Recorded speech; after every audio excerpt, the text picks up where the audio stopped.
gas stations who've said, hey, this is $100,000 that I make every year. I can't afford to lose this if you strip me of this.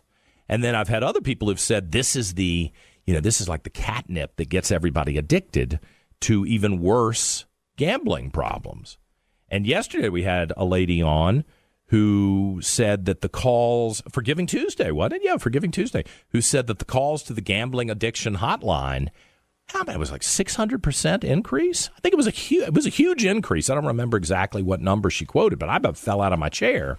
It was such a large number. And those are the people who realize they're in trouble and are actually calling for help. How many other people, just roll along until suddenly their house is taken from them? I don't know here. Victoria Cobb is back with us. She's the president of the Family Foundation. And I'm curious, Victoria, where, if I had to put money on it, gambling, I think I know where you'd come down on this, but you tell me. Good morning to you. Good morning. And yes, your bet would probably be safe that I doubled my money.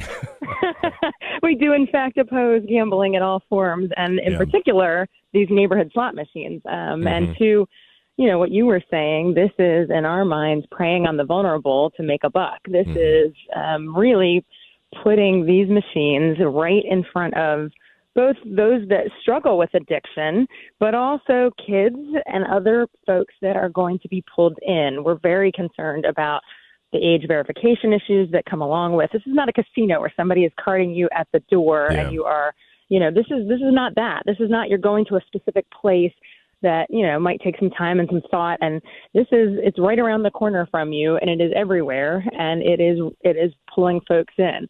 So, yeah, we are incredibly concerned. And unfortunately, there's been, sort of a battle all through the legislative session. And I think what we ended up with bill-wise might be the worst of all the possibilities. Oh, why? What does this one have? Well, there was discussion about some referendums, like a locality could actually say, no, I don't want these in my county. And we do that with things like casinos. If you remember, obviously, we fought the Richmond casino. But, we do that. We say a town can say, we don't want to prey on our vulnerable. We don't want to, make it harder for our folks who are addicted, that kind of thing. But that's not in the bill. There's a fair number of machines allotted per gas station. You're looking at, all these convenience stores with like 4 machines in them, truck stops with something like 10. This is not the Virginia we want. We don't want every corner to be an opportunity for a family to break down because someone gets drawn into an addictive vice. I mean, there's no doubt that families are upended when people end up losing their fortunes to try to make a buck. Yeah, my attitude changed on this pretty dramatically from being very libertarian about it to being against it when one of my closest friends lost his marriage, lost his house. Really a very good friend of mine who's a smart guy, but for some reason he just thought he was going to get rich, and he blew it, man. He ruined everything. And I still keep in touch with his wife and the kids, and they're struggling even now. And that was probably 10 or 15 years ago that happened. He doesn't live in Virginia, that happens. Yeah, for a lot of us, I think gambling isn't something that is problematic. For a lot of folks, they aren't reeled into this. It's sort of like a come or go. It's not going to matter to a lot of us who, earn money other ways. But for people desperate for hope, for people in desperate situations, this is a temptation of I can magically turn my luck around. And the addiction is real. And I think if you don't know somebody who's been addicted, you haven't seen it up close, maybe it's just not something you imagine really takes families down. And so, I'm not very sympathetic to the idea that these convenience stores and these places, have lost all this revenue.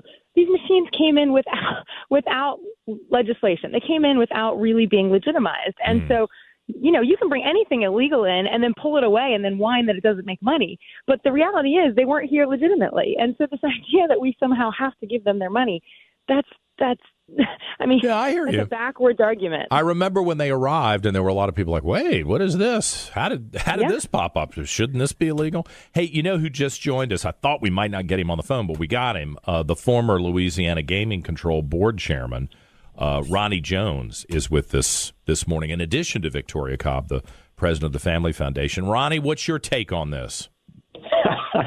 You don't have enough time, okay? Okay.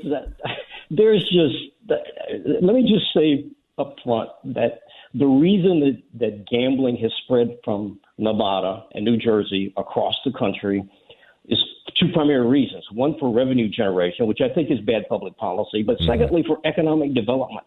There is no economic development whatsoever associated with skill game deployment in the state of Virginia, except for the out-of-state companies who own the devices and for the store owners who are going to get a part of the revenue. This is just, there's too few guardrails on the bill that got out. It was heavily influenced by the companies pushing for it and their lobbyists, and they got most of what they wanted. And I'm telling you, this is just going to be really bad for neighborhoods. It's going to be really bad for parents trying to keep kids from a variety of vices they're trying to pursue. This is just one more area. There's lots of problems here. Now, you're in Louisiana, or that was where you were gaming control board chair. It's been a while since I've been down to New Orleans, and one of my favorite fraternity brothers is from Lafayette. He speaks French perfectly and everything. But I'm trying to remember what it was like when I would go to New Orleans, because I went to Baylor, so it was a little road trip over to New Orleans. We went a couple of times. Yeah. Well, did you see this up close in Louisiana? Oh, absolutely. Yeah. I spent 33 years with the state police and left as the number 2 guy on that agency before I went on to head the gaming control board. So I was in state police when video poker, same kind of devices, were first legalized in Louisiana. And the legislature did the same thing there that Virginia has done here, basically ignore local communities' ability to say, no, we don't want the devices. This is exactly what Virginia has done. And there was such a pushback over the next 4 to 5 years across the state that the new governor who came in asked the legislature, let's put this up to a public referendum. So they permitted the 64 parishes or counties to weigh in on it. More than half said, we don't want video poker in our areas. And they kicked them out. And what I've cautioned Virginia and their General Assembly to do is get it right on the front end. Don't just, authorize this, say local communities don't have the right to object to it, and then sometime later when communities see how bad this is going to be, then come back and try and fix it. Yeah. It's harder to fix it on the back end once you've let it in. Absolutely. We see that all over the place. Yeah. Get it right on the front end. And I caught part of your conversation about the whole gaming addiction. Let me tell you, I called the devices in Louisiana the crack cocaine of gambling. Oh. And it was more than just anecdotal evidence that these devices are incredibly addictive. And these are local people. These aren't people flying in from California to go to a convenience store to play these games. Yeah. These are people who live in your neighborhoods. It's bad news. Ronnie Jones is the former Louisiana Gaming Control Board Chair. Real quick, because I got to run, Victoria. Victoria Cobb is the president of the Family Foundation. Have you talked to Governor Youngkin about this? Do we know where he is? Since I guess it's going to come up to him, right? Yeah, he has certainly indicated he doesn't like these things, but we're going to need a lot of folks reaching out to him because, of course, there are things he wants. Everybody knows the arena and other things are on the table. Yeah. So we need folks pressuring him. Well, if you feel strongly about it, this would be one of those moments to call the governor's office, send an email, and register your thoughts. And don't leave Glenn Youngkin standing in the cold trying to make a decision on his own and then get beaten up. He should be able to point to people who feel strongly. I really appreciate both of you joining us. Victoria Cobb, the president of the Family Foundation, and Ronnie Jones, the former Louisiana Gaming Control Board Chair and state trooper. So thank you for coming on today. Thank you. Thanks for having me.